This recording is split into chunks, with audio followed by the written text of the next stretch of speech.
Donc, bonsoir à tout le monde. Merci d'être présent à cette soirée et merci à Tatiana d'avoir accepté d'offrir une deuxième soirée consacrée à la médiumnité. Vous étiez nombreux et vous êtes toujours très nombreux lors de la première soirée, trop nombreux pour accueillir tout le monde. Donc, on avait envie et Tatiana a offert volontiers sa présence pour une deuxième soirée.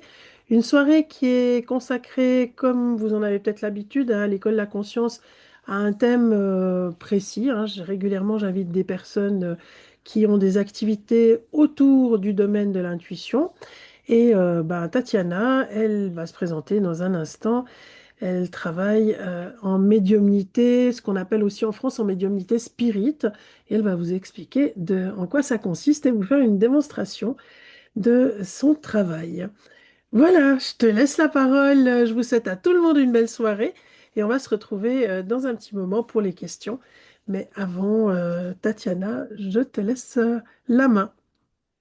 Alors, merci beaucoup. Alors, bonsoir à toutes et à tous. Je suis très heureuse d'être ici parmi vous aujourd'hui et je tiens bien sûr à remercier chaleureusement Fabienne de m'avoir invitée pour partager ma passion avec vous qui est la médiumnité, comme vous le savez. Donc, j'ai rencontré Fabienne à une époque où je ne pratiquais pas, ou pas encore, la médiumnité comme je les pratique aujourd'hui. J'ai toujours été en contact avec le monde invisible, ainsi qu'avec les animaux aussi un peu, mais je n'avais jamais ressenti le besoin de développer tout cela. Et puis j'ai enseigné l'hypnose et les régressions en âge de vie antérieure, et ma connexion m'a aidé à cette époque auprès de mes patients ou mes élèves dans un cadre plutôt thérapeutique. Donc, je n'ai jamais vraiment parlé de cette connexion, je n'ai jamais eu le besoin de parler de ça. Et pour être honnête, je ne me sentais pas spécialement plus connectée que n'importe qui d'autre. Ce qui différait de ma pratique actuelle, enfin, c'était mon médiumnité, c'est que lors d'une séance thérapeutique, on n'affirme pas l'information reçue, alors qu'en thérapie, normalement, je posais des questions pour comprendre comment aider à dénouer le problème. Donc, c'est complètement différent, hein. Et la médiumnité posait donc un défi, car il fallait maintenant affirmer que l'information était bien là et en espérant aussi qu'elle était correcte, en plus de ça. Et je n'ai jamais vraiment cherché à devenir médium, vraiment, ça m'intéressait absolument pas. C'était ce que faisaient les autres, même j'étais contente d'entendre que Fabienne faisait la communication animale. Ben voilà, enfin, ça me donnait pas plus envie que ça. Et puis j'étais contente de recevoir les informations à l'époque, donc pour thérapeutiquement, hein. Et puis, si l'information que je proposais à mes patients n'était pas juste, ce n'était pas vraiment mon but, hein. C'était vraiment pour leur donner soit est-ce que c'est cette chose-là ou l'autre, et puis c'était tout bon. Et eux, donc, et mes élèves, ils ne savaient pas pourquoi j'avais posé ces questions, souvent très marginales et tout à fait pertinentes. Mais ils se posaient parfois quand même des questions, mais comment elle a su poser exactement cette question-là? Et puis moi, j'ai toujours dit c'était mon intuition qui me l'a donné. J'ai jamais dit que c'était les défunts ou n'importe qui d'autre dans le monde des esprits, hein. Et donc, c'est uniquement au moment après le décès de mon fils, lorsque j'ai vécu ce qu'on appelle un éveil d'âme, que j'ai été poussée à développer la médiumnité. Et on peut dire que un éveil d'âme peut arriver suite à des traumatismes, que ce soit une maladie très grave, une mort imminente ou la perte d'un être cher, quand on touche vraiment le fond du trou, comme on dit en français. Et dans un premier temps, je suis allée à Arthur Findlay College pour suivre un cours de médiumnité. Je me suis dit non, mais qu'est-ce que je vais faire là-bas? En fait, c'est n'importe quoi. Mais je l'ai fait. Et puis, j'ai entendu aussi dire que Fabienne, elle vous a déjà parlé de ce collège en Angleterre, qui enseigne la médiumnité. Et ensuite, j'ai eu la chance, je ne sais pas si tu veux dire un mot là-dessus, sur le Arthur Findlay, Fabienne? Je pense que tu vas en parler mieux que moi parce que moi, j'y suis allée il y a 20 ans. Donc, Non, mais que tu as parlé de ça, c'est ça. oui, oui, dans les cours, j'en parle souvent parce que c'est ce que j'appelle le château d'Harry Potter et c'est C'est juste. finalement le lieu, euh, disons, le premier réservoir de fabricants de médiums, déjà au 18e siècle, je crois, 19 en tout cas, 19e sûr. Mhm. Et c'est aussi là que comment elle s'appelle? John K. Rowling, celle qui a écrit Harry Potter, en fait, a été inspirée puisqu'elle a fait un stage là-bas et que, elle s'est inspirée des lieux pour, dit-elle, pour écrire Harry Potter. Donc voilà. Ah, ça, je savais pas. Tu vois, j'apprends des choses. Ah oui, alors J. Caroline, elle a vécu là-bas et elle s'est inspirée. Et il y a plein de choses que tu retrouves dans son film, mais c'est pas le sujet de ce soir, mais notamment dans les arbres et la disposition de certaines salles où tu retrouves l'Arthur Findlay College, tu sais, avec les portraits, tout ça. Tout à fait, tout à Ouais, fait. Ouais, c'est je largement reconnais inspiré maintenant de quelques ça. trucs. Voilà, c'est Ouais. ça. Voilà, donc bah, dans cette école, enfin, je vous conseille vivement enfin, d'y aller, c'est vraiment magique, comme Fabienne dit, l'école d'Harry Potter. Et puis, bah, à un moment donné, bah, j'étais pris sous aile de mon mentor, Mavis Pitilla, une médium très connue dans les pays anglophones et originaire de l'Angleterre. Et elle a pratiqué pendant 50 ans et a enseigné à Arthur Findlay pendant, je sais pas, une vingtaine, une trentaine d'années. Mais elle est malheureusement décédée en 2022, si je ne me trompe pas. Et c'est elle qui m'a formée et encouragée à progresser sur cette voie de médiumnité. Donc j'ai eu vraiment la chance d'apprendre avec cette grande dame. Et donc aujourd'hui, je donne régulièrement des démonstrations de médiumnité en Angleterre et sur des plateformes comme celle-ci. Et en Angleterre, les églises, je ne sais pas si vous savez, dites spiritualistes, proposent des services religieux où tout tourne autour de la médiumnité, en fait. Quand j'ai entendu ça pour la première fois, je me suis dit, oh waouh, enfin, comment ça se fait? Mais si, c'est vraiment une religion, on va dire, spiritisme, où on pratique la médiumnité dans les églises. Et donc, je m'y rends souvent avec très grand plaisir et retrouve bien sûr mes collègues, mes amis que je me suis fait au cours de route. Et puis, quand je pratique la médiumnité, c'est un petit peu comme si à ces moments-là, je pouvais être encore plus proche du monde spirituel et en conséquence plus proche de mon fils, naturellement. Et donc, ça me fait énormément plaisir. Mais en réalité, les défunts, qu'ils soient humains ou animaux, ne sont qu'à une pensée de nous. Donc, dès que nous pensons à eux, ils se placent à nos côtés pour nous soutenir ou nous rassurer. Donc, dès que vous pensez à votre défunt, ils sont là. Et souvent même, si nous recevons des signes d'eux, nous ne les reconnaissons pas toujours. Nous les balayons un petit peu d'un revers de main en disant que ben, c'est un hasard ou c'est une simple coïncidence. Mais faites confiance à ces petites visitations parce qu'elles ne sont jamais anodines. Ils sont vraiment là pour vous. Même si vous dites non, mais c'est moi qui imagine, ils sont vraiment là pour vous. Donc la communication avec les défunts n'est d'ailleurs pas très différente de celle avec les animaux, mais il y a malgré tout une différence. Et donc je tiens aussi simplement à préciser, et peut-être Fabienne pourra parler un petit peu plus de ça à la fin. En tout cas, ça, c'est pas mon domaine principal, la communication avec les animaux défunts. Je communique que avec les défunts humains et parfois les animaux se présentent pour accompagner leurs humains, enfin je le dis comme ça, et je les accueille avec grand plaisir, mais je pratique pas exclusivement la médiumnité animale. Donc ça, j'aimerais juste préciser pour que voilà que c'est plus clair pour vous. Et donc pour revenir à mes formations, donc maintenant euh, elle porte sur la communication entre âme humaine, mais cela ne veut pas dire que vous ne pourrez pas appliquer certains principes à la communication animale que vous faites peut-être déjà. Mais en tout cas, ce n'est pas mon expertise et je ne pourrai pas vous accompagner dans ce domaine. Donc, toutes les formations que je donne sur la médiumnité sont fortement inspirées de ma mentor, Mavis Pitilla, et j'ai d'ailleurs eu l'honneur d'hériter ces cours pour les partager en français. C'est inédit, donc ça n'existait pas avant. Donc ça va se faire l'année prochaine. Et pour toutes les gens qui sont intéressés à développer leur médiumnité. Et pour les débutants, je propose aussi des enseignements, ce qu'on appelle la communication psychique. C'est un petit peu similaire à ce que vous faites pour la communication animale, sauf c'est avec les humains vivants.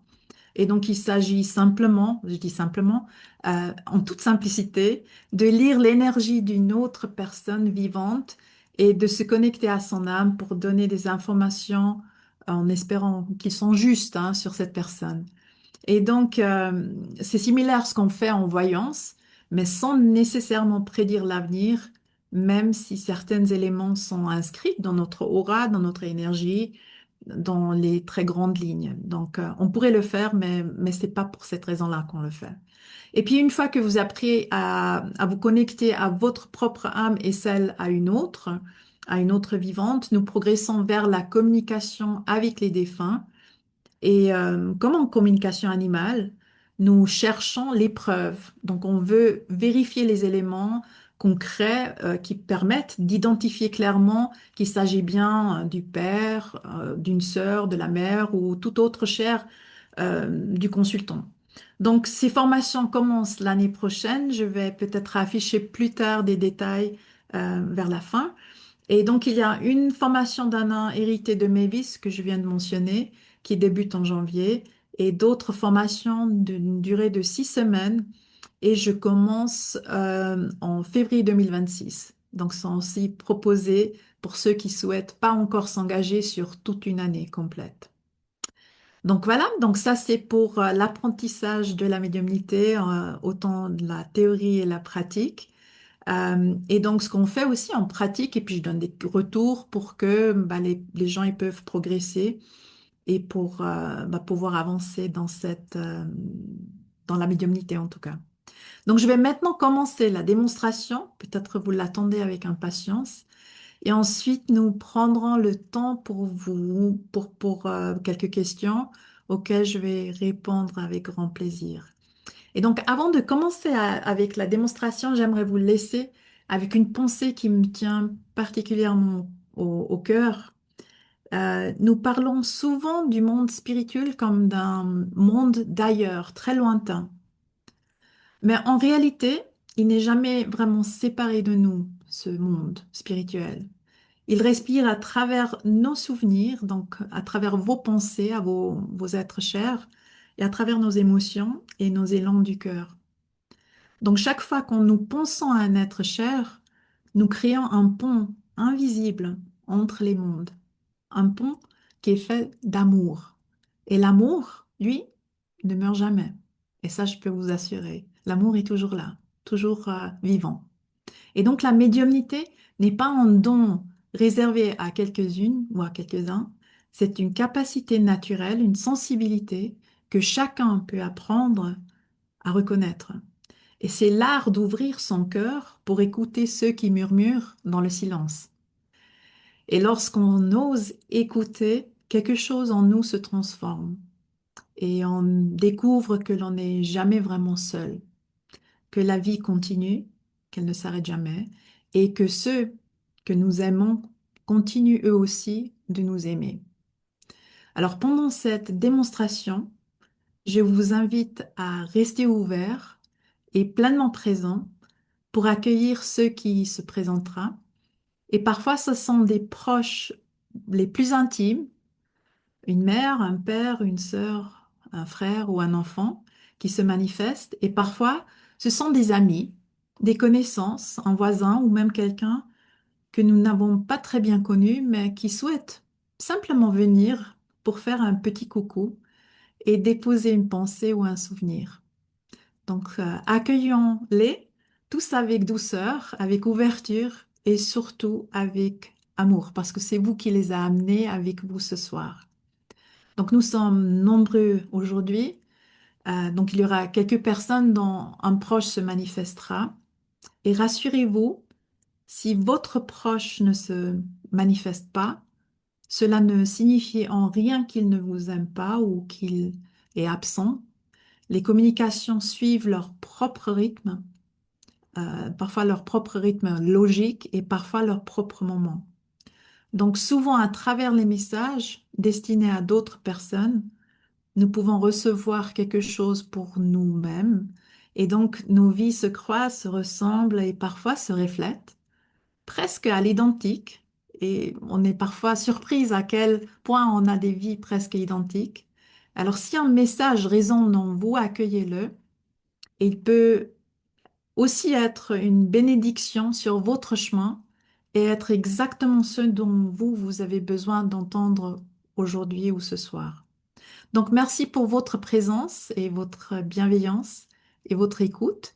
Et donc, je vais juste mettre ma table magiquement, je vais la soulever parce que je travaille mieux quand je suis debout. Donc, si vous patientez juste quelques instants pour que ma table elle, se lève et je serai à vous avec la médiumnité. Voilà, c'est une table électrique qui se lève, comme ça je peux être debout. Et la dernière fois, Fabienne m'a aussi posé la question, d'où cette table? Parce qu'elle est géniale, donc je l'adore. Voilà. Alors, euh, donc comment je fonctionne, c'est je présente quelques détails d'un défunt. Et si vous reconnaissez la personne laquelle je décris, si vous pouvez lever votre main, donc il y a la main qu'on peut lever, que vous avez en bas de votre écran. Comme ça, vous sautez tout de suite sur la première page parce qu'il y en a quatre, chez moi en tout cas. Et comme ça, je peux vous voir. D'accord? Si vous comprenez en tout cas 80% des choses, et répondez si possible qu'avec un oui, non, ou si vous comprenez pas à 100%, un peut-être, ou je suis pas sûre.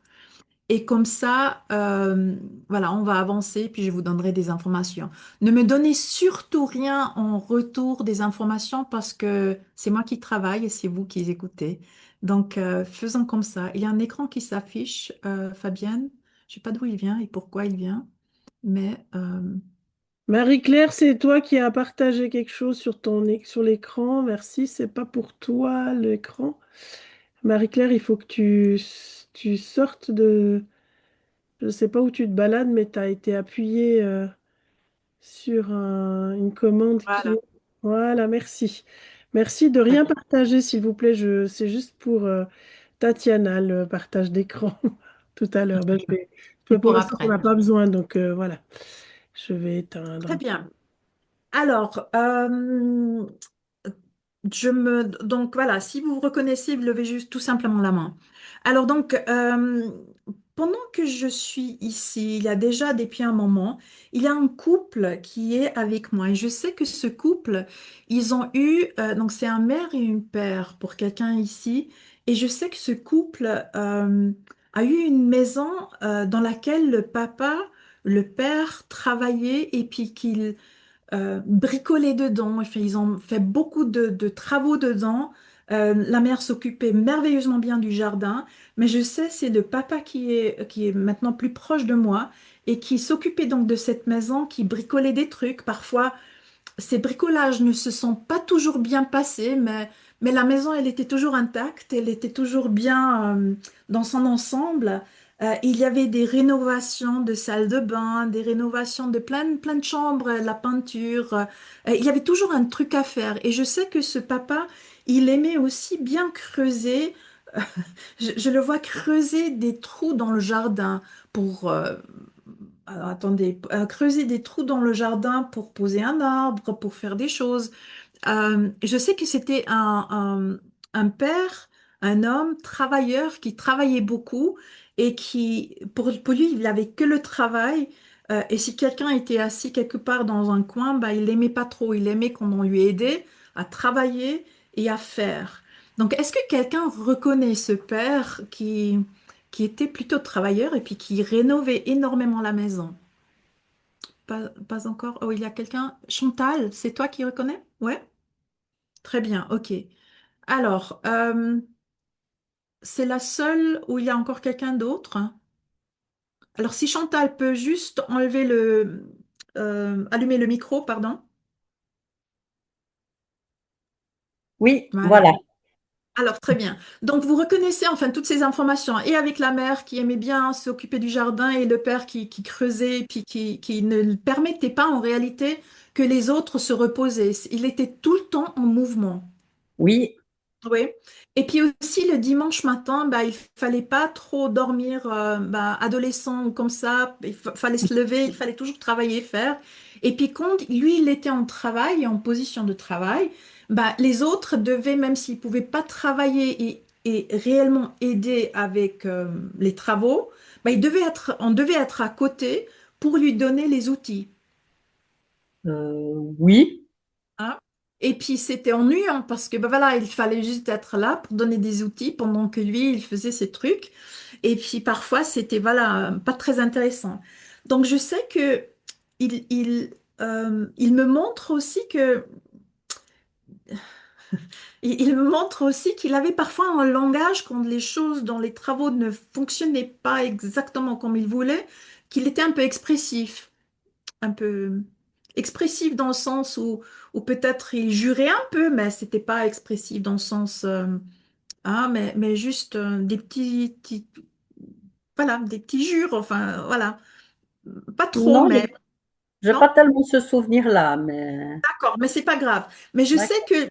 qu'il mentionne quand même, en fait, voilà, que voilà, quand quelque chose ne va pas, il va le dire, hein, et surtout dans les travaux. Mais Oui, autrement, il parle pas vraiment de ce qui ne va pas chez lui. Enfin, il parle pas vraiment de soi, hein. C'est non, pas du tout un monsieur ou un papa qui parle de ses soucis et de ses problèmes et d'autres trucs. Il fallait deviner tout ce qu'on fait. oui. D'accord? Alors, je vois, il y a une Christine qui a aussi levé la main. Alors, si vous pouvez prendre toutes les informations, si vous pouvez enlever le micro, ouais. C'est... Bonjour. Bonjour. Oui.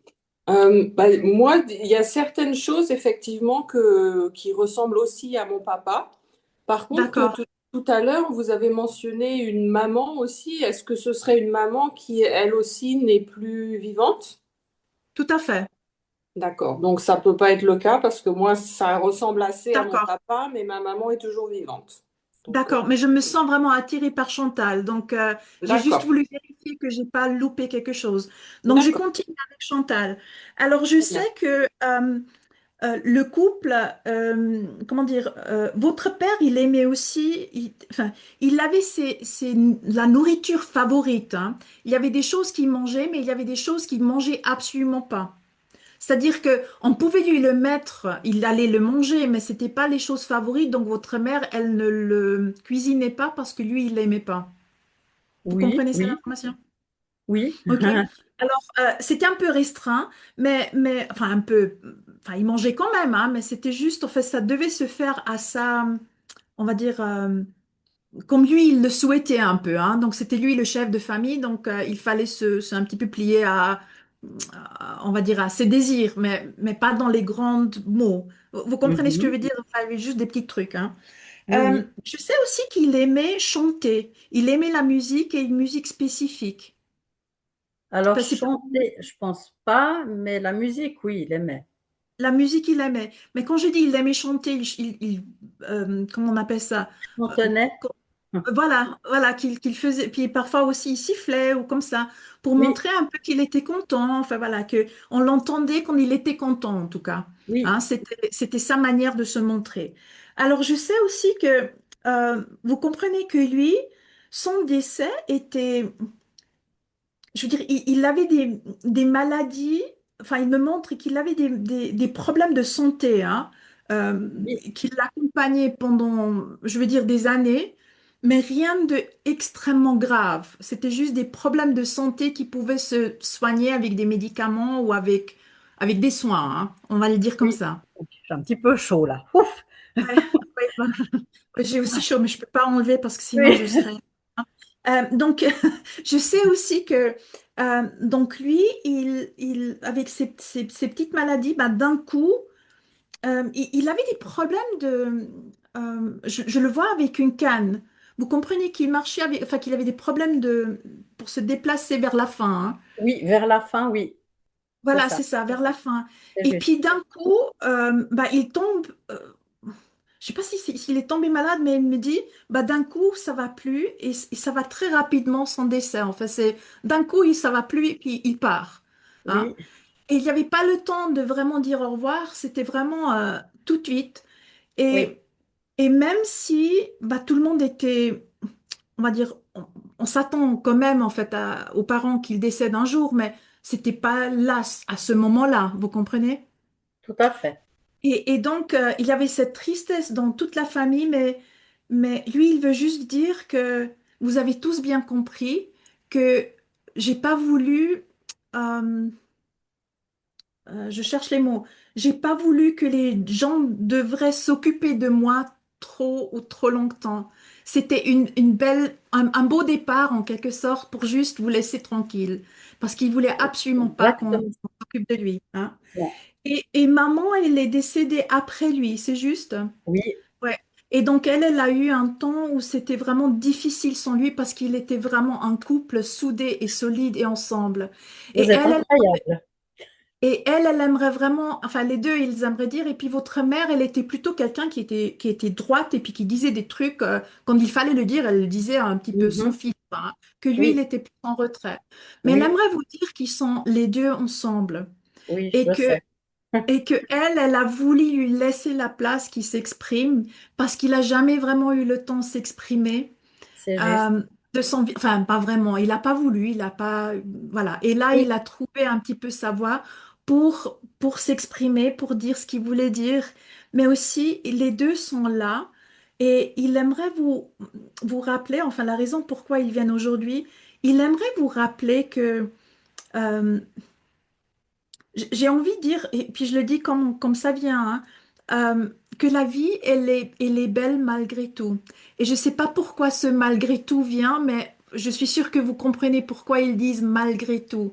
Parce que vous avez dû certainement vivre quelque chose ces derniers mois ou années qui fait un peu que c'est une lourdeur, c'est un peu dur en fait à avancer dans la vie. Vous comprenez ça? alors non, ça me parle pas tellement ça. D'accord, ok. Ben, alors c'est moi qui ai Non. ajouté. Mais en tout cas, c'est la vie est belle malgré tout. Alors je sais Mhm. pas pourquoi il me donne ça, mais en tout D'accord. cas, votre maman, parce elle parle maintenant du jardin. Et ils sont vraiment adorables parce que là, ils veulent plus quitter. Là, ils sont là, ils me monopolisent un peu. Et ils ont eu cette tendance-là aussi de leur vivant, hein. Mais Oui, donc, votre maman, elle aimait bien s'occuper du jardin et aussi des plantes. Et puis, elle avait une telle connaissance des plantes et des choses, enfin, c'était comment on appelle ça, hein, le botanique oui, en oui. live, hein. Oui, tout à Là, fait. je ne sais pas, vous vous occupez aussi des fleurs ou d'un jardin? Il y a quelque chose que vous faites à l'extérieur où vous vous occupez? Non, pas, j'ai pas de jardin, moi, donc Vous n'avez pas non, de jardin. Et vous non, avez des plantes à l'intérieur? non. Non, pas non plus. Alors pourquoi elle me montre en fait, vous avez des questions au sujet enfin de plantation. Ça vous Euh, dit? non, Vous avez voulu planter quelque chose récemment? non, non, j'ai Non, rien, non ok, du tout. alors je sais pas. Alors je Non. sais pas pourquoi cette information me vient. Peut-être c'est un échange. Alors attendez. Peut-être c'est un échange dans le sens où. euh, alors est-ce que vous êtes. Ok, donc peut-être c'est ça. Vous n'êtes pas souvent, on va dire, dans la nature où vous faites les choses, on va dire, avec la terre, où vous Non, je comprenez fais ce que je veux pas, dire? non. Voilà, donc c'est peut-être, ok, je comprends maintenant, la vie est belle malgré tout. Donc chercher un petit peu cette connexion avec la terre, enfin, Mhm. forcément de mettre les mains dans la terre, mais Oui, oui, mais d'être dans la nature parce que eux, les deux, ils y étaient très souvent.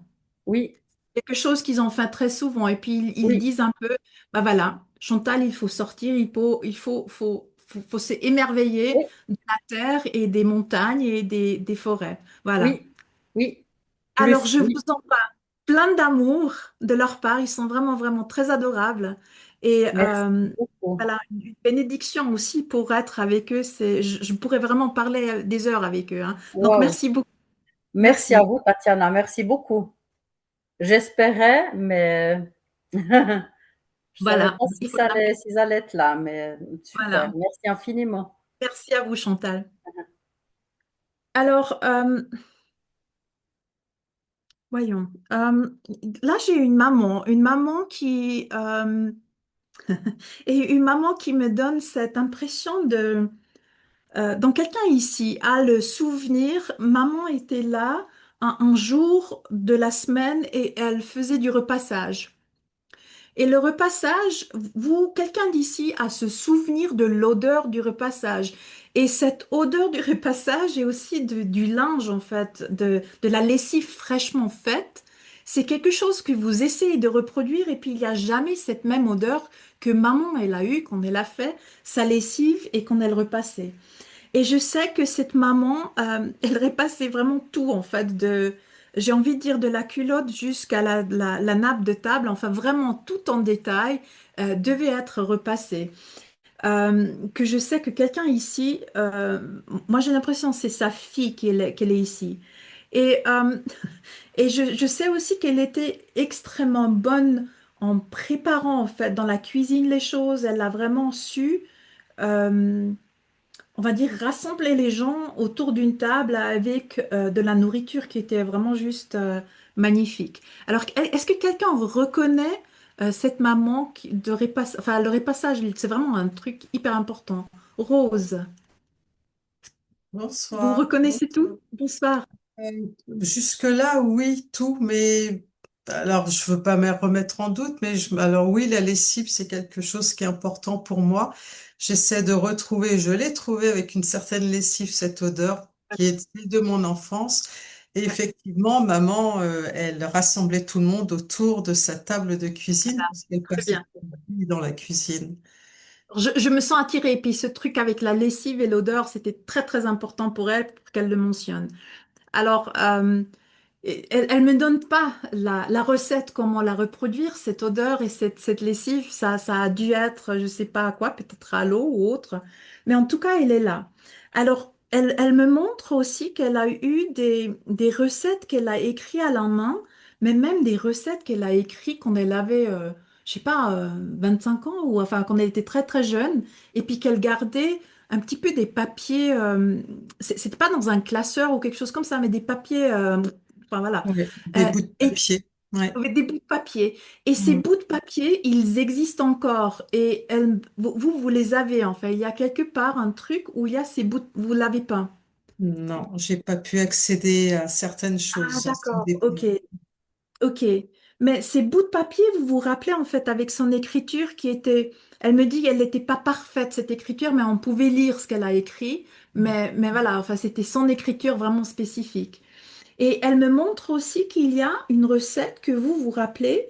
euh, enfin, ça ressemble à euh, je sais pas comment dire, des gâteaux, euh, mais pas un gâteau standard. C'est un petit peu avec un truc avec, ah, il me manque le mot, le truc blanc.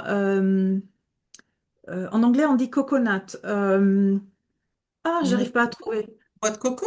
Noix de coco, voilà, oui, avec de la noix de coco, enfin il y a un chocolat et puis une noix de coco autour. Et c'est un truc qu'elle faisait à Noël, un truc avec la noix de coco et puis il y avait un truc, enfin voilà, Vous peut-être êtes vous allez vous rappeler. noix Oui, de coco? Non, mais à Noël, elle faisait des choses, mais pas noix de coco. pas de noix de coco, mais en tout cas il y a un truc autour qui fait un petit peu comme si c'est la fourrure ou un truc qui Oui. ressemble un peu à la fourrure, je sais pas. Moi je pensais que c'était la noix de coco, mais un truc comme une fourrure.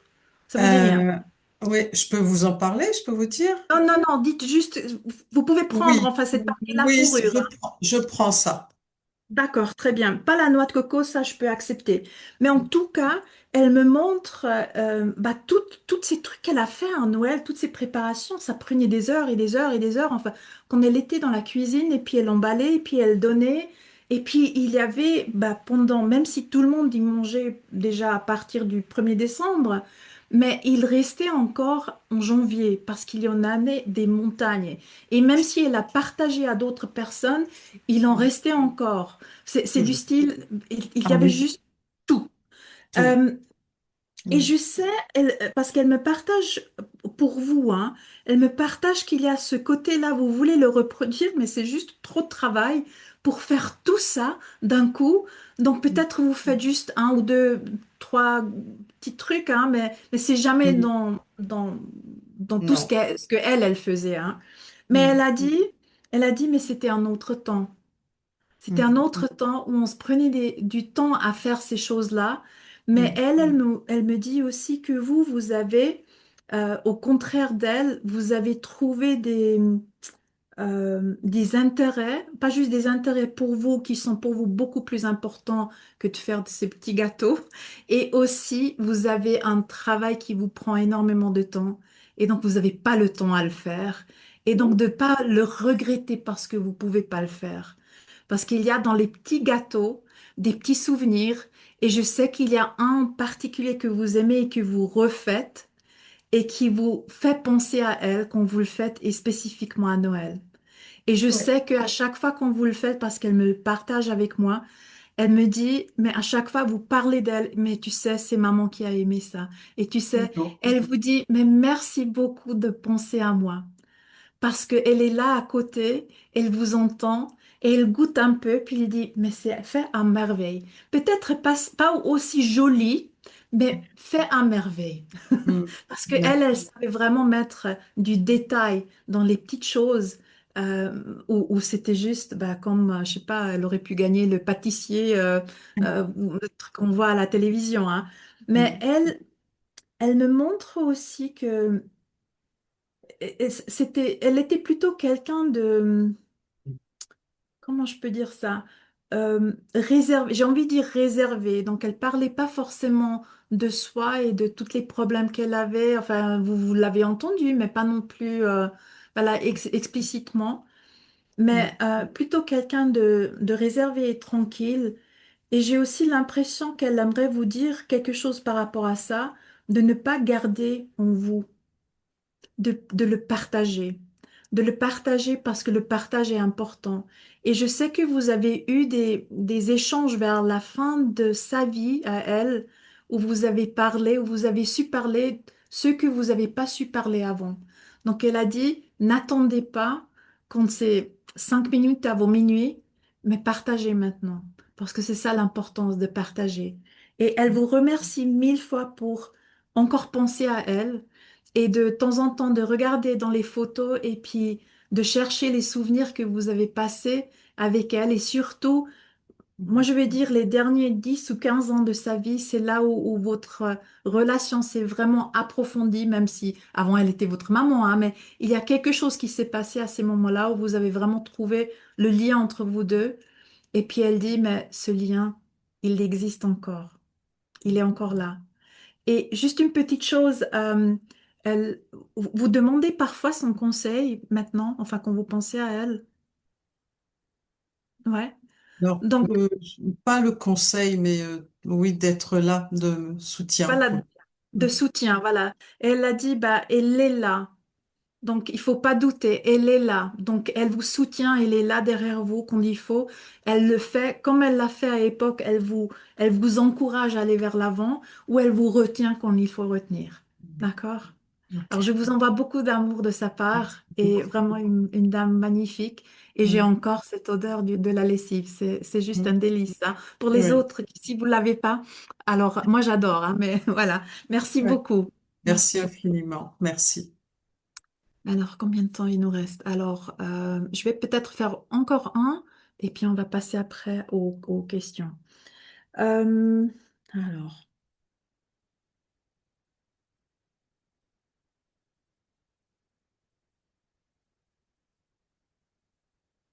euh, moi j'ai une fille. Euh, J'ai une jeune, je vais dire une jeune fille qui est décédée avant, je vais dire avant son temps, dans le sens avant son temps, qui n'est pas devenue très âgée, hein. Euh, et je sais avec elle qu'elle aimait, qu'elle adorait vraiment les animaux. Et je la vois avec des chevaux ou avec un cheval en particulier. Et elle me montre ce cheval et puis elle a dû monter à cheval, elle a dû s'occuper du cheval. Sa vie était cheval et rien d'autre que cheval. Euh, je sais aussi elle se montre et puis elle a un visage très pâle. En fait, elle est un peu, j'ai envie de dire frêle et pâle. J'ai l'impression que c'est quelqu'un qui connaît cette enfin j'ai envie de dire cette jeune femme parce que c'est pas une jeune fille, enfin jeune fille, jeune femme, c'est quelqu'un qui devrait la connaître comme une amie ou une connaissance parce qu'elle me dit c'est quelqu'un ici qui l'a connue et que vous avez fait ensemble ou que vous avez vous occupez ensemble des chevaux ou il y a eu quelque chose autour d'un cheval. Est-ce que quelqu'un reconnaît déjà cette jeune femme avec ce cheval? Pas encore. Alors, je continue avec elle. Alors, PC06. Est-ce que vous pouvez allumer votre micro, s'il vous plaît? Oui, Alors, est-ce que je, je peux vous... je, je Vous avez pense que appelé c'est une amie, oui. une amie. Je peux vous appeler par un prénom ou PC Sylvie, aussi? Sylvie. Sylvie, Mon d'accord, prénom, très c'est bien. Sylvie. Sylvie, très bien. Ok. Alors, vous connaissez une connaissance, une amie qui est donc décédée, qui était toute cheval, enfin, qui était tout connectée avec des chevaux, c'est ça? Oui, oui. Très bien. Ok, parfait. Alors, je sais que elle a eu un accident de cheval. C'est pas, je dis pas qu'elle est décédée à cause de cet accident, mais elle a eu une fois un accident de cheval où elle est tombée. Il y a eu un truc où elle s'est quand même méchamment fait mal, mais rien n'y fait. En fait, elle est remontée, elle a refait que n'importe qui d'autre aurait eu hyper peur ou aurait coupé le truc pour ne pas y aller. Vous comprenez ça? Oui, Et et je sais que vous avez eu un échange ensemble parce qu'elle me montre que enfin, vous êtes ensemble, vous rigolez, vous parlez, enfin, je sais pas, des garçons ou des filles ou des chevaux. Il y avait cet échange en fait, cette entente et cette même, moi j'ai envie de dire, vous étiez sur la même longueur d'onde. Vous comprenez ça? oui, oui. Et est-ce que, parce qu'elle me parle depuis un moment, un cheval, et je connais rien avec des chevaux, hein, mais brun avec une tache blanche sur le front, ça Alors, vous dit? je pense que c'était ma jument, oui. D'accord. Et elle me parle de Beau ou Bobo. C'était pas son nom? Non. Non, Non, d'accord. je l'appelais Doudou. Ah, Doudou, parce que j'ai Bobo, mais ouais, ok, bon, c'est quand même différent. Mais en tout cas, il y a quelque chose Alors, attendez. Elle me parle de ce don, on va dire que j'ai envie de dire qu'elle l'a eu, enfin que vous avez peut-être aussi, mais qu'elle l'a eu avec les chevaux, qu'elle arrivait un petit peu comme si elle pouvait murmurer aux chevaux, mais dans un sens, elle n'a jamais appris à faire quoi que ce soit, mais le cheval lui suivait ou faisait exactement comme, enfin si j'ai dit qu'elle voulait, c'est pas vraiment ça, mais vous comprenez ce que je veux dire? Mais, ouais, c'était quelqu'un d'assez spirituel, on va dire. Voilà, c'est ça, Alors, parce ça qu'elle peut... me montre en fait que le cheval la suit, et puis vous êtes rentré un petit peu dans euh, j'ai envie de dire, dans cette voie grâce à elle. Elle vous a montré un peu comment faire, et j'ai l'impression aussi qu'elle est ici pour vous dire, il faut pas douter de ses capacités. Vous comprenez ça? C'est pas quelqu'un que j'ai connu très longtemps Oui, et dont j'étais pas très très proche. oui. Mais, mais bon, voilà, c'est le cheval qui nous a Oui, fait nous oui. rencontrer et qui a créé un lien entre nous. Tout à fait. Mais est-ce que vous doutez maintenant un petit peu de vos capacités en fait à communiquer avec les animaux, ou avec votre cheval ou avec les chevaux? Alors, non, parce que je pratique la communication animale. D'accord. Et, et c'est, ouais, j'ai eu il n'y a pas très longtemps une communication justement avec cette jument noire D'accord. avec Ok, alors une c'est liste peut-être blanche. pour ça. Ok, alors c'est peut-être pour ça elle me parle. Mais ce qu'elle aimerait dire, enfin, ou ce que j'ai eu l'impression qu'elle me disait, c'est un petit peu grâce à elle que vous êtes tombé là-dedans ou que vous avez eu l'idée de rentrer dans ces communications animales. Enfin, que ça vous a inspiré un petit peu à rentrer là-dedans. Vous pouvez prendre ça? Non, pas vraiment, non. Pas vraiment. D'accord, ok. Non. Ok. Alors je vais juste écouter ce qu'elle me dit parce qu'apparemment j'écoute pas bien. Euh, Ok. Alors, c'est votre voix, vous communiquez avec les chevaux et puis vous avez ce don, enfin, selon elle, enfin, aussi comme elle. Mais est-ce que vous avez, et c'est là que je comprends un petit peu mieux. Donc, je connais pas son nom, mais vous pouvez aussi, c'est un petit peu comme si elle vous inspire dans votre communication animale. C'est un petit peu comme si, vous voyez, on a des guides, en quelque sorte, qui nous montrent dans quel chemin aller. Et elle aimerait juste vous dire, même si vous ne l'avez pas connue très très bien, qu'elle est avec vous, puis qu'elle même si c'est les animaux qui vous guident aussi, hein, mais elle aimerait vous dire, en fait, voilà, qu'elle est à vos côtés pour vous aider aussi avec cette communication que vous faites avec les animaux. Vous pouvez comprendre ça? Peut-être vous n'êtes pas conscient de ça, mais je vous le transmets. Non, j'en suis pas consciente, mais c'est touchant de savoir qu'elle m'accompagne dans ce domaine, oui. Voilà, c'est ça. Donc, vous pouvez la consulter même si vous avez des doutes ou d'autres questions, parce que pour elle, c'était un petit peu, ben, je sais pas comment elle l'a fait, hein, mais elle se connectait à quelque chose. Enfin, elle en parlait pas exactement comment elle l'a fait, mais elle aimerait un petit peu vous le transmettre. Alors, comment vous faites? Vous parlez à elle et puis elle va vous dire comment. D'accord? Bon, ok. Alors, je vous laisse avec ces pensées et beaucoup de réussite dans la communication animale Merci, avec les chevaux. merci. En tout cas, c'est très touchant enfin, d'avoir quelqu'un qu'on ne connaît pas très très bien, mais qui vient Oui, parce faire. que vraiment, c'est pas quelqu'un, oui, je suis extrêmement surprise qu'elle soit venue, oui, c'est très surprenant. C'est quelqu'un Ouais, qui, je pense, malgré tout, assez régulièrement, mais ouais. Bah, vous voyez, bah, elle est là. Donc, quand vous pensez à elle, elle vous guide et elle vous transmet des choses. Merci beaucoup, très bien. Sylvie. Merci, merci à vous. Merci. Donc, je pense qu'on pourrait commencer avec les questions, Fabienne, si tu veux. S'il veut bien se remettre, voilà, voilà, je suis là. Alors, je vais juste descendre ma table.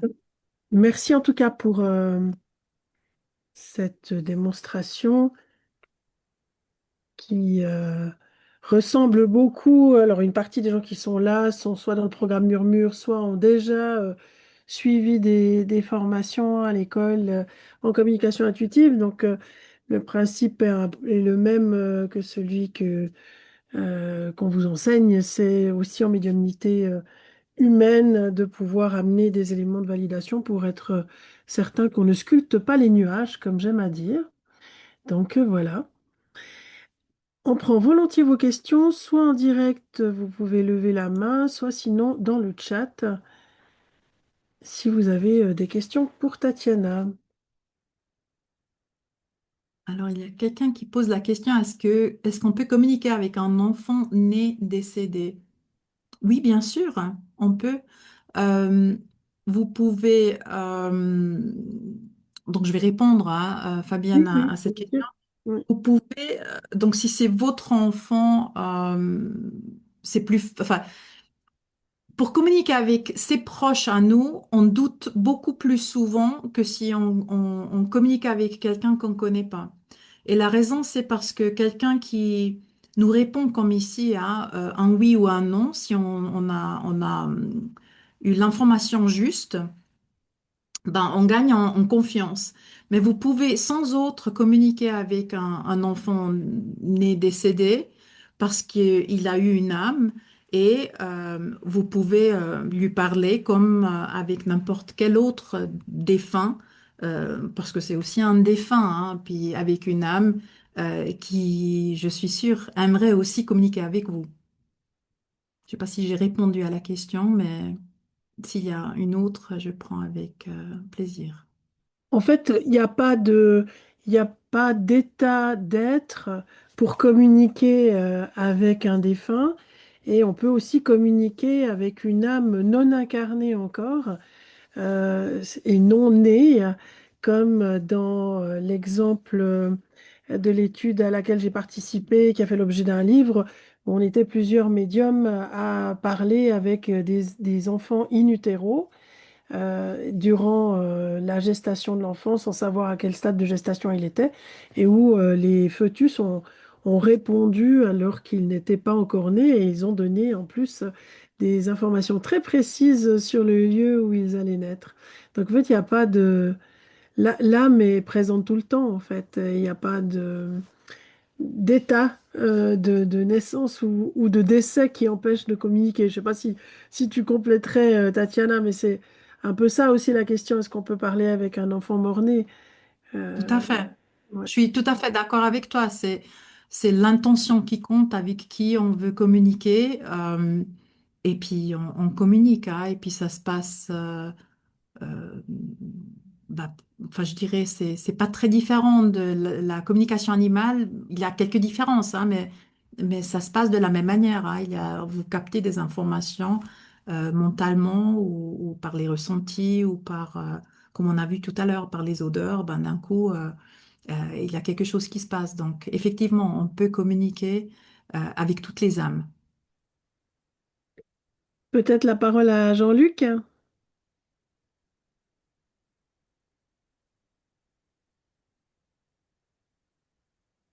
Il faut juste mettre le micro, Jean-Luc.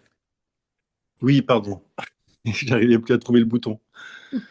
Bonsoir à tout le monde, merci. Merci, Tatiana. J'ai une question On a un problème de connexion. On t'entend en pas, Jean-Luc. lien avec la formation aussi de famille. Ah, pardon. Attends, alors je vais me rapprocher. Est-ce que là, ça va mieux? Vous Ouais, ne m'entendez? bouge plus. Ne bouge plus. Ne bouge plus. C'est ça. Désolé, je reprends ma question.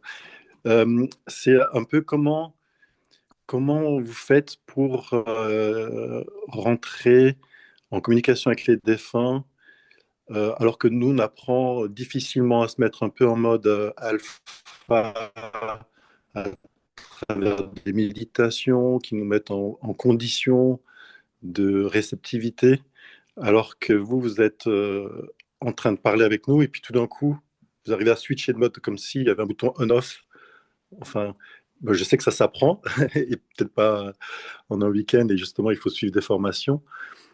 Mais j'ai l'impression quand même que certains arrivent vraiment à faire juste ça avec un bouton on-off. Enfin, Ouais. comment ça pouvoir recevoir les messages?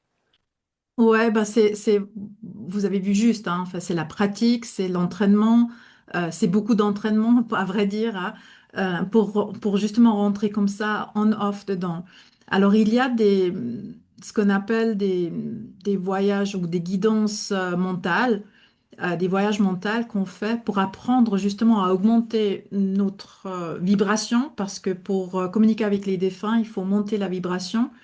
Et puis en montant cette vibration, eux, ils s'habituent en fait à communiquer avec nous, ils nous testent, ils nous checkent, enfin comment faire pour m'utiliser comme canal, si on veut l'appeler comme ça. Et si on le pratique régulièrement, c'est à ce moment-là, bah, eux, ils savent comment rentrer en contact avec nous. Et pour moi, c'est aussi une manière de m'exercer pour rentrer, bah, comme vous avez dit, le bouton on-off pour rentrer dedans. Donc oui, ça se pratique et ça s'entraîne, je dirais, hebdomadairement, hein, enfin, parfois une, deux fois par semaine. Et puis, en plus de ça, se mettre dans cette méditation, laquelle nous permet de monter la vibration, qu'il faut pratiquer, enfin, idéalement tous les jours, mais l'idéal n'existe pas. Donc, voilà, le plus souvent possible, disons comme ça. D'accord, merci. Parce que j'imagine que ça doit être difficile, surtout quand on est devant, enfin, dans une salle avec je sais pas combien de personnes. Souvent, c'est comme ça aussi que ça se passe. Donc, il y a un stress. Il faut arriver à gérer le stress et en Ouais. même temps élever sa vibration, alors qu'il y a le mental qui nous l'a fait baisser. Enfin, je sais pas, je trouve que c'est un travail d'équilibriste et de jongleur assez Ah, exceptionnel. tout à fait. Tout à fait. Les médiums de plateforme ou public, enfin comme on dit, Ouais. on apprend en fait à gérer et le stress et le mental, enfin déjà dans des petits groupes, et puis ensuite, bah, petit à petit, on va vers les grands groupes et les plus grands et les plus grands. Et puis bah, ce stress, il existe toujours, hein, enfin même après des années de pratique. Mais, euh, mais oui, on apprend à le gérer. On dit toujours, on est je sais pas comment ça s'appelle en français, multitasking en fait. On fait plusieurs choses à la fois, mais en médiumnité, c'est vraiment, on fait beaucoup, beaucoup de choses à la fois. Donc, on est à la fois en contact avec le consultant, enfin, qui est là, enfin, qui reçoit le message, avec celui du monde des esprits, avec notre cerveau, enfin, qui veut intervenir avec plein de choses, enfin, qui n'ont rien à voir, enfin, là-dedans, et avec la communication. Donc, oui, on équilibre tout ça pour donner l'information juste. Et puis, en plus de ça, pour moi, en tout cas, dans une langue qui n'est pas la mienne, le français, je suis pas francophone. Et donc, voilà, parfois, je dois traduire, réfléchir comment je vais dire ça pour le rendre au plus juste. Ouais. Mais ça s'apprend. Bravo. Oui, Merci. j'imagine. Bravo en tout cas, merci. Merci pour votre réponse. Merci Jean-Luc. Il y avait la question de Delphine, est-il possible qu'un écrivain mort en 1980 ait quelque chose à nous dire collectivement? Vous est-il possible de communiquer spécifiquement avec quelqu'un qui ne nous est pas relié affectivement ou familialement? Alors, moi, personnellement, je ne le fais pas.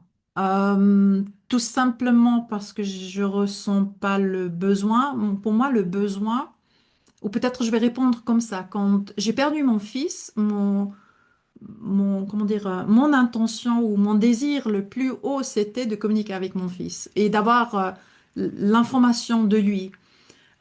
Et pour moi, c'est dans le même sens. Donc, s'il y a quelqu'un en face de moi, il veut entendre de quelqu'un qu'on connaît. Alors, parler avec quelqu'un qu'on ne connaît pas, qui n'est pas relié avec nous, c'est difficile parce que comment on peut vérifier si l'information elle est juste? C'est juste pour cette raison-là que je ne le prends pas. Et pour moi, c'est pas intéressant. Mais après, je vois l'intérêt pour d'autres personnes, si je peux le dire comme ça. Mais je trouve chouette cette question, Delphine, parce qu'en fait, ça permet de montrer aussi qu'il y a plusieurs types de médiums, il y a plusieurs spécialisations dans la médiumnité. Et par exemple, Pascal Lafargue, que je connais très bien, qui est une médium française et qui va pas faire ce genre de démonstration publique et qui fait un autre travail que Tatiana, Pascal Lafargue, elle s'intéresse vraiment à communiquer avec des personnages de l'histoire. Et donc, Delphine, je t'encourage soit à t'approcher d'elle, soit en tout cas à lire ses ouvrages. Elle a un site qui s'appelle Epsilon. Donc, je vous mets dans le chat son nom, Pascal Lafargue. Elle a écrit plusieurs bouquins dans Nos vies oubliées. Et vraiment, son travail de médiumnité, et on peut faire la médiumnité pour différentes choses, c'est de reconstituer l'historique de certains personnages. C'est vraiment son histoire à elle. Et voilà, elle a écrit beaucoup d'ouvrages sur Mathilde de Toscane, sur des gens célèbres, des écrivains, etc. Et elle fait un autre travail, mais c'est aussi de la médiumnité que Tatiana. Voilà, chacun ses spécialités. Je pense à Patricia Daré, dont je vous parle souvent, la journaliste qui, elle, à travers la médiumnité, maintenant, travaille avec des médecins du ciel. Il y a des gens qui font de la médiumnité archéologique. Elle en parle d'ailleurs, elle, dans un de ses bouquins. Là, elle vient d'écrire Patricia Daré sur les Templiers. Vous voyez, on a tous des missions finalement particulières pour utiliser la médiumnité. Et là, toi, comme tu es une thérapeute et que la médiumnité, elle apporte énormément d'un point de vue thérapeutique, eh ben, c'est vrai que peut-être c'est pour ça que tu es plus tournée vers cette approche-là. Et ça fait aussi Exactement. partie de ton parcours, tu vois, de thérapeute. Hein. Mm. Tout à fait. Et oui, je viens de lire un livre de Patricia Darry, puis elle parle de Oscar Wilde dans un livre euh, qu'elle a contacté. Donc effectivement, ça se fait, hein. Et puis après, on peut trouver des preuves, hein, comme tu as dit. Mais voilà, pour moi, j'ai pas d'intérêt personnel, hein, aussi dedans, donc je le cherche pas. Mais c'est tout à fait honorable de le faire. Si vous Voilà, et vous des gens comme sentez Alan attiré. Kardec qui a fait toute sa vie de médium sur la compréhension d'histoire, de l'histoire, en fait. Tout à fait. Ouais. Merci Delphine. Il y a Isa qui pose une question super importante qui revient souvent et merci Tatiana d'y répondre. C'est est-ce qu'on peut parler avec nos défunts à tout moment ou bien est-ce qu'on les dérange dans leur évolution si on les... Oui, Voilà. j'adore cette question. Mm. Alors, c'est intéressant en fait qu'on pense qu'on les dérange. Alors, si eux, ils sont dérangés, bah, ils viendront pas, tout simplement. Je dirais ça comme ça, mais ils sont pas dérangés parce que quand vous pensez à eux et puis quand vous parlez à eux, ils viendront et puis ils répondront. Et s'ils peuvent pas, ils viendront pas, c'est tout simple. C'est comme nous, hein. Quand quelqu'un nous appelle, on va répondre au téléphone. Et puis quand on est occupé, ben, c'est peut-être pas à ce moment-là, on parle plus tard. Mais on les dérange pas. Donc ils viendront et puis le temps, espace-temps, comment dire, et espace, en général, c'est différent comme chez nous. C'est pas la même chose. Et on peut être à plusieurs endroits au même moment en tant que défunt.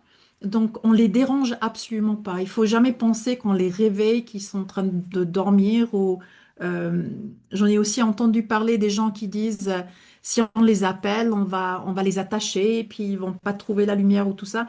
C'est pas du tout vrai. Enfin, ils peuvent venir, ils peuvent nous parler, puis ils peuvent après repartir où ils vont. Mais comme j'ai dit tout à l'heure, on parle d'un endroit ailleurs, pardon. Mais ailleurs et ici, c'est pas ailleurs, si je me fais comprendre un peu. Donc, non, on les dérange pas. Vous pouvez parler à tout moment avec eux et vous auriez à 99,9% toujours une réponse si vous la voulez, si vous avez l'ouverture de la recevoir. Merci. Il y a une question de Béatrix qui dit, une personne très gravement handicapée physiquement et mentalement retrouve-t-elle toutes ses capacités après son décès et peut-elle communiquer facilement? Oui, absolument, c'est ça. C'est la réponse très courte. On voit souvent, ou j'ai entendu aussi dire que les, euh, les personnes, quand ils communiquent par exemple avec les défunts, ils peuvent parfois pas voir physiquement avec les yeux, mais ils peuvent voir, on va dire, mentalement. Et puis quand ils partent de l'autre côté, hein, enfin, quand ils décèdent, ils reviennent et puis ils disent qu'ils peuvent marcher, qu'ils peuvent voir, qu'ils peuvent faire toutes ces choses qu'ils n'ont jamais pu faire en fait de leur vivant. Donc effectivement, ils vont retrouver leur pleine capacité une fois qu'ils sont dans le royaume des esprits, qui est magnifique, qui est extraordinaire. Donc il y a quelque chose, je pense, pour nous à apprendre euh, et aussi cette vie, en fait, que nous vivons, on apprend quelque chose là-dedans avec nos échanges, avec nos interactions. C'est pas une punition, hein, quand quelqu'un a un handicap. C'est tout simplement quelque chose de quoi nous apprenons et quand ils sont de l'autre côté, bah, c'est peut-être eux qui se sont offerts à cette vie, de la vivre de cette manière-là pour que nous, on apprend quelque chose de leur existence qu'ils ont avec nous. Ça, c'est la vision des anthroposophes hein, et de Rudolf Steiner, en fait, du Mhm. handicap comme une expérience qu'on vient faire sur Terre et où on expérimente la relation à l'autre à travers son handicap. Ouais. Il y a Christine qui dit, lorsqu'on perd un être cher, avec le temps, on apprend à vivre sans eux et on pense quand même moins à eux que juste après leur décès. Est-ce que cela leur fait de la peine et sont-ils toujours à nos côtés 10 ou 20 ans plus tard? Et si leur femme ou mari retrouve un nouveau partenaire, par exemple, comment est-ce qu'ils prennent cela? Alors, ça, c'est une question très intéressante. Effectivement, quand quelqu'un décède, ben, franchement, ben, on est très touché, hein. On a envie, on va dire, cette douleur, elle est encore très fraîche. Et puis, avec le temps, hein, on apprend à vivre sans la présence physique d'un être cher, euh, mais on apprend à vivre autrement, on va dire, avec leur absence physique. Et cette question par rapport à si on s'est marié avec quelqu'un d'autre, enfin qu'on se trouve notre mari, enfin ou épouse de l'autre côté, euh, j'en ai eu une fois dans une médiumnité publique, j'ai dit à une dame, bah alors j'ai votre mari ici, et elle m'a dit bah lequel? Et donc ce mari de l'autre côté, enfin un de ses maris de l'autre côté, a trouvé ça très marrant. Et puis lui, il trouvait ça génial qu'elle continue à vivre sa vie. Et il n'y avait absolument rien de négatif dans cela, parce qu'on est ici pour vivre une vie physique. Enfin, on est dans le physique, on est dans le matériel. Et donc, il faut bien la vivre. Et il ne faut pas arrêter de vivre une fois que nos proches sont de l'autre côté, parce qu'on doit faire cette expérience. C'est un petit peu comme on a dit tout à l'heure avec quelqu'un qui a un handicap. Nous, on se doit à nous et à toutes les âmes qui nous entourent dans leur corps, hein, on se doit de bien vivre cette vie. Et puis, une fois que notre temps est venu, on sera de l'autre côté. Et puis, on soutiendra tous ceux qui sont encore sur Terre. Donc, il n'y a aucun mal de se remarier une fois que voilà, un épouse ou un époux est de l'autre côté. Merci. Est-ce que nos défunts, c'est une question de Pascal, ont besoin de nous pour évoluer dans un plan supérieur? Ah, ça, c'est une question très intéressante. Je ne sais pas combien d'heures on a à notre disposition. Euh, dans un premier temps, je dirais non, pas vraiment. Et dans un deuxième temps, oui, parce qu'on est tous interconnectés. Donc ça veut dire, nous ici sur Terre, on apprend, enfin on avance, mais eux aussi, ils nous aident à avancer et nous aussi, on leur aide à avancer. Je ne sais pas comment l'expliquer au mieux et au plus court, parce que moi je dis souvent, il y a de l'autre côté, on a des personnes qui nous inspirent, qui nous donnent des idées. Alors si quelqu'un a été, je sais pas, admettons, médecin, et il est de l'autre côté, et puis il voit un médecin qui travaille très très bien ici sur Terre, il va l'influencer pour peut-être faire des recherches dans un lieu pour avancer dans la médecine. Donc de l'autre côté, il nous aide à avancer, et nous ici, on va aussi leur aider à avancer parce que eux, ils nous aident à avancer. Je sais pas si je me fais comprendre, mais c'est un petit peu dans les deux sens. Mais ça ne veut pas dire si vous faites pas bien que eux ils vont pas avancer. Je sais pas si voilà, c'est un peu complexe à expliquer, hein, mais voilà, j'ai fait un mon mieux. Il y a une question de Cécile qui dit, peut-on communiquer avec un défunt réincarné? Ouf, là c'est une question difficile. À vrai dire, je sais pas. Euh, on revient à nouveau dans cette idée que on peut être à plusieurs endroits en même temps. D'ailleurs, j'ai vécu quelque chose moi-même. Euh, C'était pas une mort imminente, mais j'ai vécu, ou je pense que c'était pas une mort imminente parce que j'ai pas vu la lumière, mais j'étais à plusieurs endroits au même moment. Et c'est très difficile à expliquer à quoi ça ressemble. Donc peut-être si on prend cette idée qu'on peut être à plusieurs endroits au même moment en tant qu'âme, peut-être on peut aussi être incarné au même moment qu'on est défunt et puis qu'on communique avec un défunt. Le mieux que je peux, c'est d'expliquer de cette manière-là, mais à vrai dire, je sais pas. Ok, c'est un vaste débat, hein, aussi par rapport aux croyances. Je peux te confier ce que moi je dis, hein, à travers l'école de la conscience, c'est que finalement, on est un être infini et que l'être infini que nous sommes vient faire une partie de l'être infini que nous sommes, vient faire une expérience en tant que Fabienne ou Tatiana dans cette vie-ci, et que le jour où notre vie terrestre sera terminée, il y aura à quelque part une archive comme un dossier classé à quelque part de la vie de Tatiana, de la vie de Fabienne. Et on peut par la suite, même si on est réincarné, reconnecter à ces archives-là, sans forcément être en connexion avec la nouvelle incarnation. Donc, Intéressant. Rose, je vais te laisser la parole, tu as levé la main. Oui, alors c'était juste pour rebondir sur ce qui s'était dit précédemment concernant l'évolution. Euh, Quand maman, avant qu'elle parte, alors maman était très spirituelle, elle parlait toujours de la mort, enfin de tout ce qui se passait. Et elle disait, elle avait cette conviction, et c'est ce qu'elle nous demandait de faire d'ailleurs, elle avait cette manière de dire, quand je partirai, ne me pleurez pas, chantez, mettez de la musique, soyez joyeux. Et en fait, j'ai compris, enfin j'ai l'impression que c'est ce que je dois comprendre, j'affirme rien. C'était une manière de ne pas retenir, d'ailleurs, dans certains pays, on ne pleure pas les morts, enfin, on les pleure, mais il y a beaucoup de joie autour de la mort aussi pour permettre l'élévation de l'âme. et pour leur permettre enfin, je sais pas si je me trompe, hein, donc reprenez-moi, mais en tout cas, c'est cette impression que de ne pas pleurer, c'est permettre à l'âme de s'élever plus facilement et voilà, d'être, oui, de s'élever plus facilement, Je tout simplement. comprends. Ouais, Je peux dire, c'est difficile à ne pas pleurer quand on est triste. mm, C'est quand même une réaction humaine, hein. oui, Quand on est triste, on pleure. Enfin, on peut pas se retenir. C'est comme ça, hein. Après, c'est vrai que si eux, ils voient que nous, on est mal, c'est pas parce qu'on pleure, hein, mais quand nous, on est mal et qu'on est mal pendant des années et des années, et puis que nous, on n'avance pas, oui, ça leur fait un petit peu la peine, enfin, de nous voir comme ça. Mais eux, de leur côté, ça ne veut pas dire que eux, ils ne peuvent pas avancer, mais ça les retient quand même, en fait, de nous voir mal.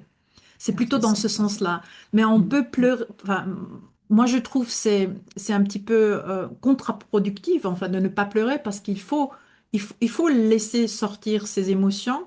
mm, Euh, enfin, si quelqu'un m'aurait dit au moment où mon fils est décédé de ne pas pleurer, je crois il y aurait eu un deuxième décès. Vous voyez, en fait, on n'accepte pas. Et je mm, crois que c'est nécessaire. Il me semble, dans la religion juive, on dit les larmes sont le savon pour l'âme. Donc ça veut dire aussi on nettoie un petit peu notre âme avec nos larmes pour se sentir un petit peu plus libéré par rapport à cette douleur et cette charge, enfin, d'avoir perdu quelqu'un, un être cher. Et je peux mm, vous aussi dire que par rapport à la médiumnité, même si je sais ou même si je savais au moment du décès de mon fils ou d'ailleurs de d'autres membres de ma famille, euh, que la vie continue, mais on est quand même triste. On est quand même triste parce qu'ils sont pas là avec nous physiquement. Donc on a le droit d'être triste et ça les retient pas. ouais. Bon, ça m'a pas empêché de pleurer toutes les larmes de mon corps, mais effectivement, oui. Ouais, ouais. Exactement. Ouais. Bien. Merci. Merci. Merci Rose. Alors, il y a encore tout plein de questions. J'essaye de trier. Je m'excuse déjà auprès des personnes où je vais sauter à pieds joints sur leurs questions parce qu'on ne peut pas répondre malheureusement à tout le monde. Mais il y a une question de Stéphanie qui dit, est-il possible que l'une des personnes qui nous était proche, en l'occurrence, elle parle de sa grand-mère maternelle et avec laquelle on demandait de l'aide pour nous aiguiller, et que suite au décès de sa fille, c'est-à-dire sa maman, cette personne ne nous répond plus. Donc comme si depuis le décès de ta maman, Stéphanie, tu n'avais plus de contact avec ta grand-mère, hein. Je pense que c'est ça que tu dis. Est-ce qu'il y a une explication à ça ou pas? Alors ça c'est difficile à dire, mais on ne sait pas pourquoi quelqu'un ne répond plus. Mais peut-être, enfin je vais mettre ça en supposition, je ne sais pas en réalité, hein, mais on dit que, il y a différents niveaux dans notre évolution d'âme. De l'autre côté, hein, par rapport à ma mentor, elle disait qu'il y avait 7 différents niveaux. Et puis, le plus on monte dans ce niveau, ben, on devient peut-être un guide spirituel, par exemple. Et puis, au-delà du guide spirituel, on va devenir un avec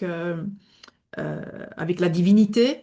Et peut-être votre grand-maman, elle est montée, on va dire, dans ces différents niveaux pour aller et devenir guide spirituel. Et puis elle est tout simplement plus à disposition à répondre. Peut-être. Mais ça, c'est juste une supposition parce que en réalité, je sais pas. Je peux pas vous donner toutes les réponses. J'aimerais tellement bien, hein, mais je peux pas donner la réponse à toutes.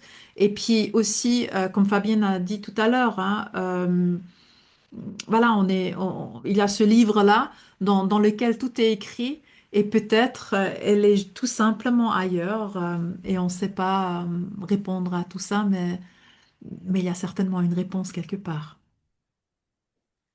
C'est ça. Et alors, il y a une question de Dominique qui dit, je résume, en gros, est-ce qu'on peut communiquer avec les défunts à partir du moment où eux avaient une certaine croyance, notamment de la réincarnation ou du monde spirituel? Est-ce qu'on peut communiquer qu'avec ces défunts-là ou si on est face à quelqu'un qui était agnostique ou bien ou qui n'avait aucune croyance sur une existence après la mort, et ben, du coup, on peut plus communiquer avec cette personne une fois décédée. C'est une très bonne question et puis j'en ai eu des deux, on va dire, enfin, j'ai eu l'expérience des deux, hein. Ça veut dire que des gens qui croyaient absolument à rien, en fait, après la mort. Et effectivement, je n'ai pas pu communiquer avec ces personnes-là. Tant qu'ils changent pas leur idée, parce que de l'autre côté, on peut aussi préserver notre idée de, bah voilà, c'est fini, c'est fini. J'ai eu la chance avec certaines de mes proches qui sont décédées, en leur parlant sans cesse que voilà, enfin, une fois que tu es de l'autre côté, tu me fais un petit coucou. Et c'était des personnes qui croyaient absolument pas à la continuité après la mort. Et ils ont pu dire bonjour. Donc, oui, parfois ils viennent. J'ai très souvent aussi des gens qui viennent où ils ont dit, mais j'ai jamais cru, enfin, un médium et tout ça, ça n'existe pas. Et puis après, ils viennent et puis ils disent, ah, tu vois, de mon vivant, j'aurais jamais cru d'aller voir un médium, mais me voilà en tant que défunt, me connecter à Tatiana pour te donner ce message. Donc, il y en a, mais c'est à eux de décider s'ils veulent accepter cette nouvelle forme d'existence ou pas. Et s'ils acceptent pas, ben, ils resteront là où leur croyance les a amenés. Mm. C'est vrai que souvent on a l'impression, parce que c'est aussi la croyance judéo-chrétienne qui nous vend ça, entre guillemets, c'est que le jour où on est mort, on a l'illumination, puis on comprend tout. Mais finalement, on est de l'autre côté comme on a vécu dans cette vie-ci, et on va devoir, le chemin qu'on n'a pas fait de notre vivant spirituellement, il faudra le faire après. Une fois qu'on est décédé, on n'a pas d'illumination, il n'y a pas de boîte magique de la connaissance en tout cas. Ouais. Il y a Morgane qui dit, certaines âmes peuvent-elles se réincarner au bout de 3 mois, alors que d'autres attendent 10 ans, par exemple? Qu'est-ce qui fait qu'on se réincarne plus ou moins vite? Ben, je pense que c'est notre libre arbitre, hein. Si on veut s'incarner plus vite pour revenir plus vite et refaire, je sais pas, notre passage sur Terre. En tout cas, moi, je me suis abonnée à ne pas revenir, donc à voir si c'est vrai. Rendez-vous dans je ne sais pas combien de temps. Donc, non, je crois que c'est le libre arbitre, hein. Donc, c'est ce que nous décidons. Et puis aussi ce qui est décidé, on va dire, sur un plan spirituel avec nos guides et nos conseillers, hein, enfin, de l'autre côté, qui vont nous dire, bah non, il faut revenir, il faut refaire ou réapprendre. Peut-être on n'a pas appris la leçon comment dire, au élémentaire et puis il faut revenir là-dessus et puis refaire voilà, l'apprentissage là-dessus. Je sais pas, mais voilà, c'est notre libre arbitre en tout cas. Tu sais, dans le film Nos Solars, je pense que tu l'as vu, Nos Ouais. Solars, il y a justement cette notion de choix, de réincarnation ou pas, quoi, de libre Ouais. arbitre qui est bien expliqué. Je vous mets, si vous ne l'avez pas vu, il existe en streaming. Ça veut dire notre demeure. Ça doit être à peu près le seul mot que je sais dire en portugais. Voilà. C'est le film qui raconte en fait tout ça, qui est issu des écrits d'un médium brésilien, sauf erreur, qui a écrit des dizaines et des dizaines de témoignages et qui lui était en contact justement avec certains défunts qui avaient besoin de laisser du savoir sur qu'est-ce qui se passe de l'autre côté pour nous les humains. Et voilà. Donc, Le médium s'appelait Xavier Chico ouais, et Javier Chico, ouais, c'est ça. voilà, et il a Chico Xavier, écrit écriture en fait les parents qui ont ouais, perdu leur enfant et il a su écrire dans l'écriture de leur enfant des lettres en fait à leurs parents. Excellent. Enfin, si vous arrivez à le voir, le film, il est vraiment bon. ouais. Je suis pas sûre de l'orthographe de Chico Xavier, mais c'est ça. Je Et il crois est que c'est ça, ouais. décédé dans les années 70. Il n'y a pas si longtemps que ça qu'il est décédé. Ouais. Donc voilà. Alors, si un défunt se réincarne, sera-t-il à nouveau dans notre vie ou aura-t-il une vie séparée? Alors, à mon avis, on a comme une famille d'âmes dans laquelle on revient un peu si on se réincarne. Après, je pense que c'est aussi à nouveau notre libre arbitre, hein. Peut-être on a envie de refaire des nouvelles expériences avec d'autres groupes et avec d'autres familles. Et c'est peut-être d'ailleurs là où on se dit parfois, mais je suis tombée un petit peu comme le cheveu dans une soupe et puis je me sens pas à la maison ici avec ma famille. Donc je pense aussi c'est ce qu'on doit apprendre et où on doit avancer dans notre vie, où on va se trouver avec les mêmes, est-ce que c'est avec les mêmes personnes ou pas? Mais je pense que oui, mais parfois peut-être on se retrouve avec complètement différentes personnes, comme il y a d'ailleurs dans le livre de Ian Stevenson qui a fait des recherches en Inde des enfants qui se sont rappelés de leur vie précédente et puis qui ont dit, ben voilà, j'ai habité, je sais pas, 400 kilomètres de là en Inde et puis ils sont allés vérifier. Donc, c'est pas forcément toujours dans la même famille. Mais pourquoi et comment, ça, je peux pas vous dire exactement. Mais je pense qu'on a quand même, nous, la décision de ce qu'on aimerait faire et ce qui nous est conseillé à faire. Hmm. Alors, il y a Florence qui pose une question par rapport au rêve prémonitoire. Elle dit, est-ce que lorsqu'on a un rêve prémonitoire, qu'on reçoit une information très précise et qui s'avère être exacte, est-ce que c'est finalement un défunt qui envoie ce message ou bien c'est plus en lien avec quelque chose de plus vaste, hein, sa propre intuition, ça c'est moi qui rajoute. Puis elle dit, est-ce qu'une NDE vécue nourrisson peut-elle expliquer ces phénomènes? Alors, c'est plusieurs questions en une, Oui, hein. c'est ça. Alors donc, pour moi, le rêve prémonitoire, ça vient plutôt de votre intuition, de votre âme, hein. C'est votre âme qui vous donne les informations. Et d'ailleurs, c'est votre âme qui communique avec d'autres âmes. Et dans la médiumnité, c'est mon âme qui communique avec les âmes, soit vivantes ou défuntes. Et puis la question de la NDE, c'était quoi? De Savoir la si mort. le fait qu'elle ait des rêves prémonitoires, je pense que c'est ça la question de Florence, est-ce que ça pourrait être expliqué parce qu'elle a eu fait une NDE quand elle était nourrisson? Ah, alors, je sais hein, que, comme je l'ai dit tout à l'heure, hein, quand on vit des traumatismes, il y a comme un éveil d'âme. Donc, les morts imminentes, ça peut faire cet éveil d'âme, même si c'est un nourrisson, hein. Et puis, en étant, on va dire, plus connecté et plus intuitif, soit avec des animaux ou avec des autres âmes, hein, où on comprend et on sait des choses que les autres n'ont pas. Donc, une mort imminente, ça ouvre certainement, on va dire, une certaine partie en nous qui nous rend plus sensibles ou plus perceptifs. C'est en tout cas mon explication. Ok. Merci Tatiana, en tout cas pour toutes ces réponses et merci pour toutes vos questions qui sont passionnantes. C'est vrai qu'on pourrait y passer encore quelques heures. Je voulais te laisser présenter pour les personnes qui seraient intéressées à te contacter parce que d'abord tu offres Je aussi vais le mettre dans le chat. voilà, des consultations. Attends, peut-être. Non, je t'ai partagé là, tu peux mettre à l'écran. Je ne sais pas si tu avais préparé tes slides. Oui. Voilà. Oups. Donc, si vous êtes intéressé à avoir une consultation parce que ça vous a appelé, moi, je sais qu'il y a beaucoup de gens hein, qui offrent des consultations médiumnité. Peut-être que vous connaissez quelqu'un et que, voilà, cette personne-là, moi, je touche pas de royalties hein, du tout sur les consultations ou les cours de Tatiana. Mais j'aime vous présenter des personnes ben, voilà, que je connais ou je connais aussi le sérieux de leur démarche. Donc voici les coordonnées, je les mettrai à la fin de la vidéo, elle me les renverra, les slides. Et puis, vous avez les quelques formations que propose, elle vous en a parlé tout au début, Tatiana.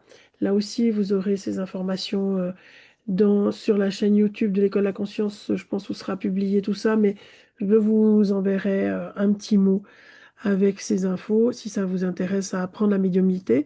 Ça me permet aussi de préciser quand même, parce qu'il y a eu une question qui est revenue dans un contact de la fois précédente.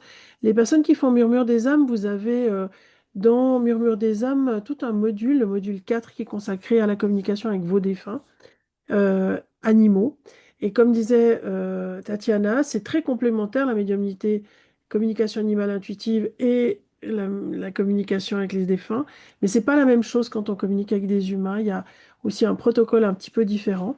Et si vous souhaitez évoluer, avancer, ben voilà, développer d'autres dons psychiques ou parce que tout d'un coup vous vous sentez attiré par la connexion avec le monde des défunts humains, eh ben, voilà, je vous offre la possibilité en tout cas de vous diriger vers quelqu'un qui vous offre une formation digne de ce nom, puisque aujourd'hui, dans la multitude et la foultitude de ce qu'on nous propose, des fois, c'est difficile de faire un choix.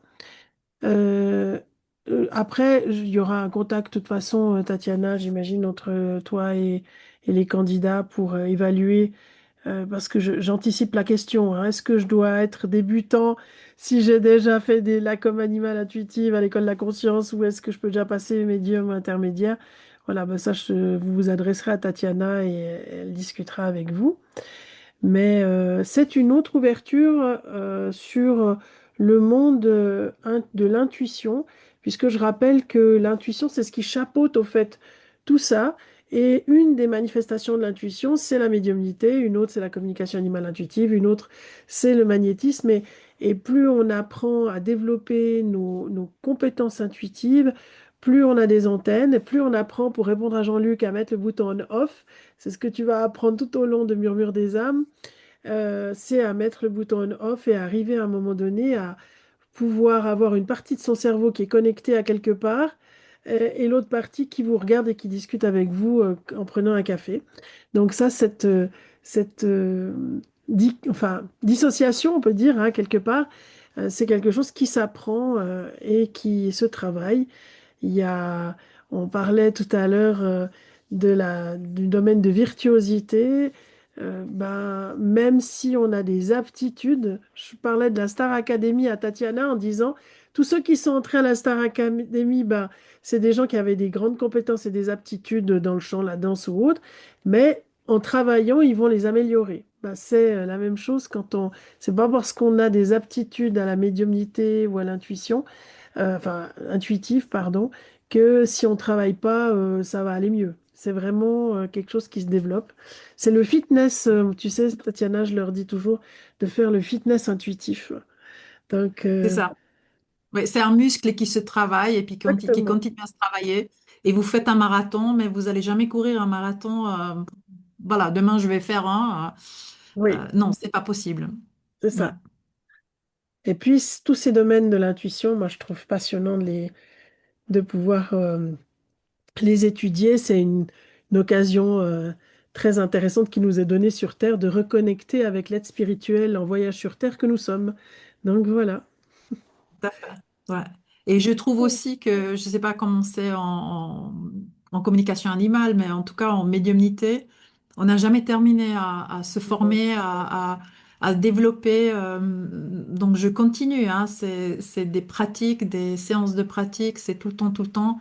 Et il y a toujours un approfondissement, une amélioration à faire dans ces communications. Et j'espère par ça, quand j'arriverai de l'autre côté, ben, j'ai entendu d'ailleurs de Mavis, hein, que la communication de l'autre côté, enfin une fois qu'on est arrivé pour communiquer avec nous, c'est pas du tout facile, c'est pas donné. Non plus. Eux, de l'autre côté, doivent apprendre à communiquer avec nous, hein. Donc imaginez-vous. Donc peut-être je me prépare en tant que médium pour communiquer après de l'autre côté, mais en tout cas c'est fascinant. Ouais. D'ailleurs, est-ce que Mévis t'a contacté depuis? T'as eu des signes Ah d'elle? oui. Oui, oui, oui, j'ai eu plusieurs fois, ouais. On avait en tant que élève chez elle, elle était très gentille, hein, mais il y avait des moments où, enfin, voilà, elle avait quand même 80 et quelques ans, hein, donc de son époque. Et puis on avait parfois peur, en fait, voilà, de faire un contact devant elle parce elle voyait à travers nous, enfin bref. Et, quand elle est décédée, puis on s'est dit, oh purée, maintenant elle nous voit tout le temps. C'est pas que quand elle est devant nous, elle est tout le temps avec nous. Mais c'était une dame vraiment agréable et adorable, j'ai voulu dire pas agréable, adorable, et elle était agréable aussi, mais adorable. Et puis quand on fait des démonstrations comme j'ai dit tout à l'heure, dans les églises, parfois mes collègues, quand ils me regardent ou quand je les regarde, on la voit derrière eux. Donc c'est très intéressant. Elle est toujours avec nous et elle nous accompagne et puis elle nous soutient. Et parfois, j'en ai aussi eu avec certaines élèves, je la vois derrière eux. Et ça veut dire quelque chose pour moi. Donc je le prends Mm. comme un grand compliment, hein. Donc voilà.